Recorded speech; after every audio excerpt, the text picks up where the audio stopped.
Hello student, welcome back to my channel. हमारा जो next topic है फिफ्थ सेमेस्टर केमिस्ट्री के लिए वो है इलेक्ट्रोफिलिक एरोमेटिक सब्स्टिट्यूशन रिएक्शन। तो फर्स्ट ऑफ ऑल सब कुछ जानने से पहले हम समझेंगे इलेक्ट्रोफिलिक क्या होता है। तो इलेक्ट्रोफिलिक एजेंट होते हैं जिनके पास इलेक्ट्रॉन की कमी होती है, या फिर इन द सेंस अगर आप दूसरे सेंस में कहना चाहेंगे तो इसे आप इलेक्ट्रॉन डेफिशिएंट बोलेंगे। क्या बोलेंगे? Electron deficient. Electron deficient in the sense कि कोई भी जो रिएजेंट होगा उसके पास इलेक्ट्रॉन की कमी होगी। फिर इलेक्ट्रॉन की कमी होगी तो इलेक्ट्रॉन इनको चाहिए होगा, इसीलिए इलेक्ट्रोफाइल को बोलते हैं इलेक्ट्रॉन लवर।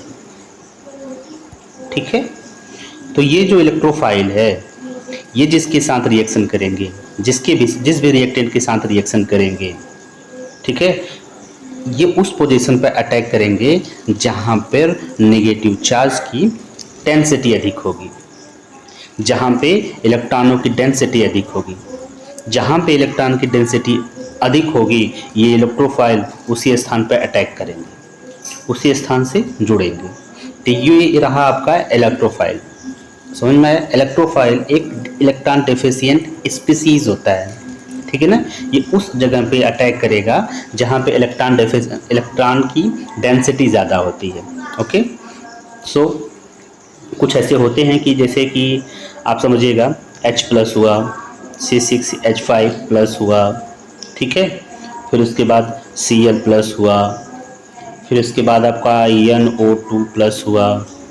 ये जो पॉजिटिव हैं, ठीक है। अब कुछ न्यूट्रल होंगे, ठीक है, न्यूट्रल में आपका हो गया HCl, ठीक है, AlCl3, फिर उसके बाद BF3, ZnCl2, ठीक है। ये सब आप अगर आपको ज़रूरत पड़े तो आप नोट्स में ज़रूर लिखिएगा।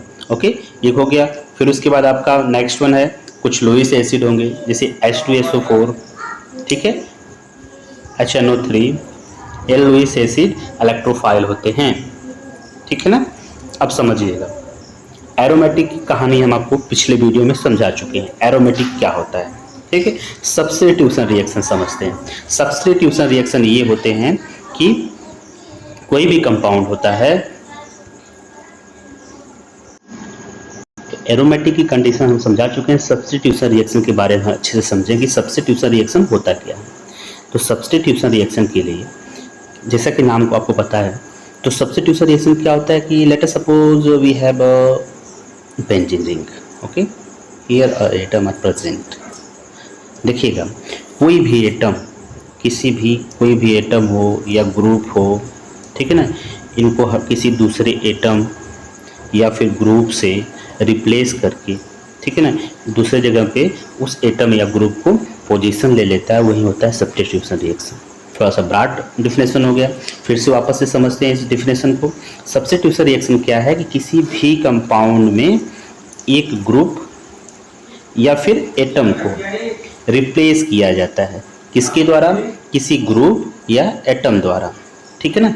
रिप्लेस करने के बाद जो रिएक्शन होता है वही रिएक्शन होता है सब्स्टिट्यूशन रिएक्शन, ठीक। तो इलेक्ट्रोफाइल मतलब यहाँ पे इलेक्ट्रोफाइल द्वारा किसी एरोमेटिक कंपाउंड में, एक सेकेंड, यहाँ पे क्या हुआ, किसी इलेक्ट्रोफाइल द्वारा किसी एरोमेटिक कंपाउंड में सब्स्टिट्यूशन रिएक्शन होगा, ठीक है। इसी को हम ब्रॉडली डिस्कस करेंगे, तो समझिएगा। फिर यहाँ पे क्या है, 3 type of electrophilic aromatic substitution reactions होता है, ठीक है, जो मोस्टली इंपॉर्टेंट होता है। देखिएगा एरोमेटिक नाइट्रेशन हुआ, इलेक्ट्रोफिलिक एरोमेटिक हेलोजेनेशन हुआ, ठीक है।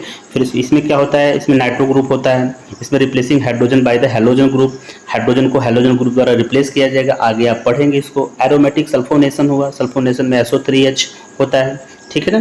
फिर उसके बाद फ्रीडलक्राफ्ट एल्काइलेशन, फ्रीडलक्राफ्ट एसाइलेशन, ठीक है।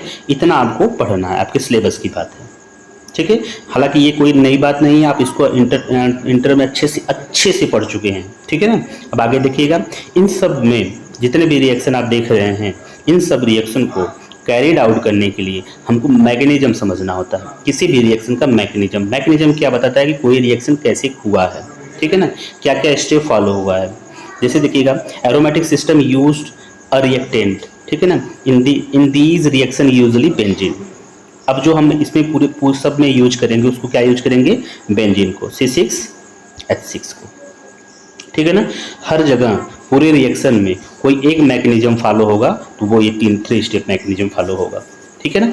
जिसमें क्या होगा, जो फर्स्ट स्टेप मैकेनिज्म होगा उसमें फॉर्मेशन ऑफ स्ट्रॉन्ग इलेक्ट्रोफाइल, किसी स्ट्रॉन्ग इलेक्ट्रोफाइल का फॉर्मेशन होगा, ठीक है ना। दूसरा जो स्टेप है उसमें attacking of electrophile on the aromatic ring. Aromatic ring क्या होगा, बेंजीन होगा, क्योंकि हमने बताया कि जो हम पूरे रिएक्शन में यूज करने वाले हैं वो क्या यूज करने वाले हैं, बेंजीन को, ठीक है ना।